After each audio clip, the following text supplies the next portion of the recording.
සිංහල අවුරුද්ද ළඟ ළඟ වෙන හින්දා අද මම ඔයාලට කියලා දෙන්න හදන්නේ අච්චාරුවක් හදාගන්න විදිහ.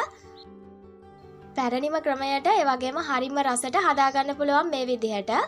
මාසයක් වුණත් ඔයාලට තියාගෙන කන්න පුළුවන් මේ විදිහට හදාගත්තම. ෆ්‍රිජ් එකේ එහෙම තියන්න ඕන වෙන්නේ නැහැ. හදාගන්නත් ගොඩක්ම ලේසි. අරගත්ත දේවල් ටික සුපුරුදු පරිදි ඩිස්ක්‍රිප්ෂන් බොක්ස් එකේ දාලා තියෙන්නේ. ඔයා එතනින් බලන්න. එහෙනම් බලමු හදාගන්නේ කොහොමද කියලා. මම මෙතන අරන් තියෙනවා රතු ලුණු, ඒ වගේම අමු මිරිස්, තව කැරට් අලයක් අරන් තියෙනවා.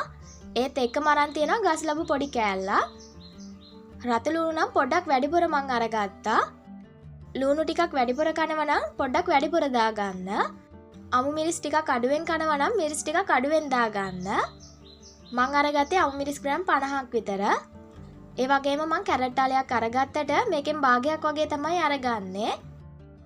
ගස් ලැබු කෑල්ලනුත් භාගයක් වගේ තමයි ගන්නෙ. මේ සේරම දේවල් ටික හොඳට සෝදලා පවනේ වේලා ගන්න ඕනේ. ඉතින් ඒ විදිහට පවනේ වේලාගෙන තමයි මේ තියන්නේ. අවුවේ තියලා වේලා ගන්න එපා. පවනේ තියලා වේලා ගන්න. හොඳට සෝදාගෙන රෙදි කෑල්ලක් දාලා ඒක උඩ අතුරලා තියන්න. පැය 4-5ක් වගේ යනකොට මේ ටික වේලා ගන්න පුළුවන්. අනිත් දේ තමයි කල් තියාගන්න හදාගන්න හින්දා වතුර ගතිය පොඩ්ඩක්වත් නැතුව හදාගන්න ඕනේ. හදන කොටත් එහෙමමයි වතුර එකතු කරගන්නේ නැතුව හදාගන්න බලන්න. බැරි වෙලා හරි ඔයා අතින් වතුර එකතු වුණොත් අච්චාරුව කල් තියාගන්න බැරි වෙනවා. දැන් පුළුවන් ඔයාට මිරිස් ටික මේ විදිහට පලා ගන්න. වෙන් වෙන්නේ නැතුව පලා ගන්න. ගොඩක් දිගට මිරිස් කරලා අරගන්නේ නැතුව මේ මිරිස් කරලෙන් භාගයක් වගේ තියෙන අවු මිරිස් තියෙනවා නම් ගන්න. ඒවා තමයි හරියටම හරියන්නේ.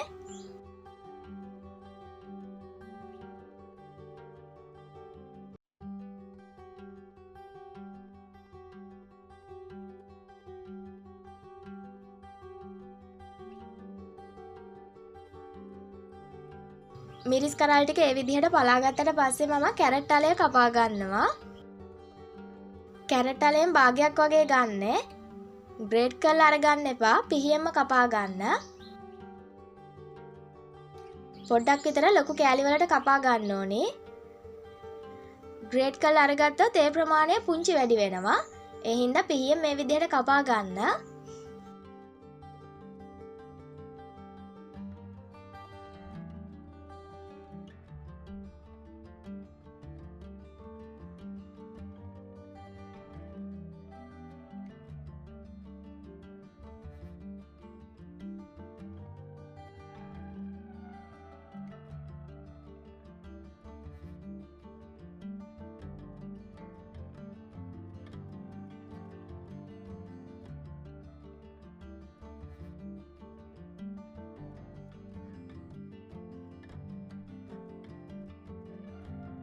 ගස් ලැබු ටිකත් ඒ විදිහටම කපා ගන්න.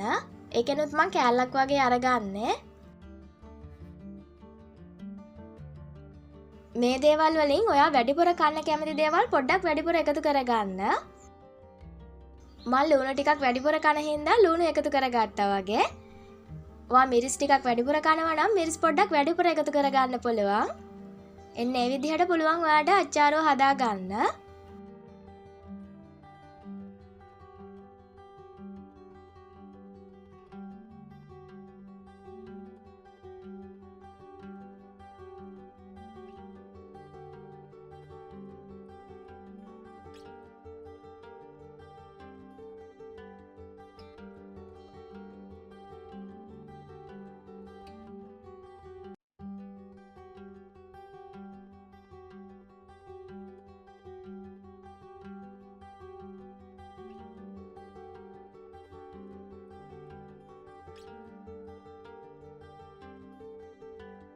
ඒ ටික කපා ගත්තට පස්සේ මම අබෑට ග්‍රෑම් 50ක් අරගන්නවා.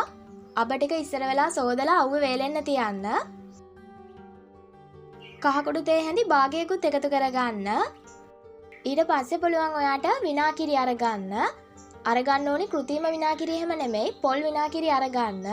මෙන්න මේ විදිහට පොල් ගහක් තියෙන පොල් විනාගිරි කියලා ගහලා තියෙනවා. අන්න ඒක අරගන්න. ඊට පස්සේ විනාගිරි වලින් ටිකක් දාගෙන හොඳට අඹර ගන්න. පිරිසිකෝප භාගයක් වගේ දාගන්න මේ ප්‍රමාණයට. ගලේ අඹරලා අරගන්නත් පුළුවන් ඔයාට. එහෙම නැත්නම් මේ විදිහට බෙන්ඩර් කරලා අරගන්න. පේස්ට් එකක් ගන්නට ඇඹරෙන්න ඕනේ. මේ වෙනුවට පුළුවන් ඔයාට අබ පේස්ට් එක අරගන්නත්. අබ පේස්ට් එක අරගන්නවා නම් ඔයාට අමතරව එකතු කරගන්න වෙන්නේ විනාගිරි විතරයි.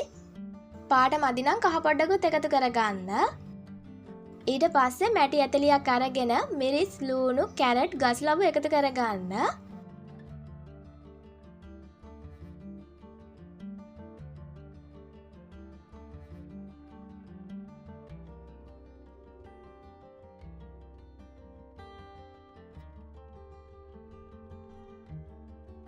අඹරගත්ත අබ ටිකත් එකතු කරගන්න.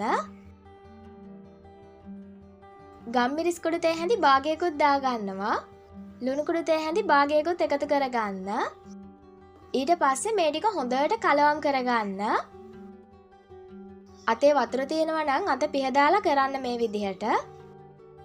වැඩිය පොඩි කරන්නේ නැතුව මේ දේවල් ටික හොඳට තවර ගන්න.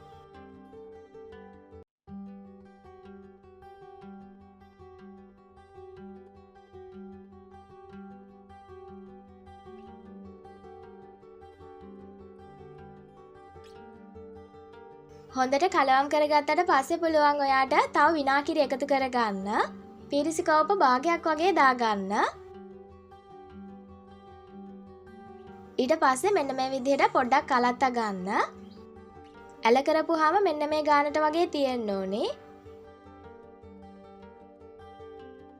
දැන් පුළුවන් ඔයාට පිරිසිදු රෙදි කෑල්ලකින් ගැට ගහලා දවස් 4-5ක් වගේ තැම්බෙන්න තියන්න.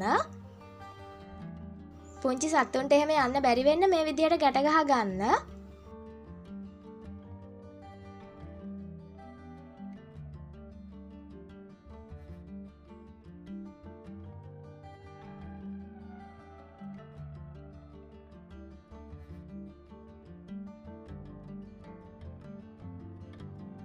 දවස් 2ක් විතර ගියාට පස්සේ අරගෙන අච්චාරු ටික පෙරලන්න. හැන්දකින් පෙරලනවා නම් වතුර පොඩ්ඩක්වත් නැතුව තියෙන්න ඕනේ. එහෙම නැත්තම් පුළුවන් ඔයාට අතින් මෙන්න මේ විදිහට කරන්න. ඊට පස්සේ පුළුවන් ආයෙත් ගැට ගහලා දවස් 2-3ක් තියන්න. ওই විදිහට පුළුවන් ඔයාට අච්චාරු ටික තඹ ගන්න. විනාගිරි ගොඩක්ම වේලිලා නම් තව විනාගිරි එකතු කරගන්න. අනවශ්‍ය විදිහට විනාගිරි එකතු කරගන්න එපා. තෙත ගතිය තියෙනවා නම් විනාගිරි එකතු කරගන්න ඕනේ නැහැ. මේ විදිහට පුළුවන් ඔයාට මාසයක් උනත් කල් තියාගන්න පුළුවන් විදිහට අච්චාරු හදාගන්න. ඊටත් වඩා තියාගන්න පුළුවන් වතුර එකතු කරගන්නේ නැතුව හදාගත්තම. ෆ්‍රිජ් එකේ එහෙම තියන්න ඕනේ නැහැ. පිරිසිදු බෝතලයකට දාලා තියන්න. මෙදා පාර අවුරුද්දට අච්චාරු හදනකොට කාලයක් තියාගන්න පුළුවන් විදිහට හදාගන්න. ආයෙත් හම්බ වෙමු ලේසි රෙසිපි එකකින්. ගිහිල්ලා එන්නම්. සුබ දවසක් ඔයාලට.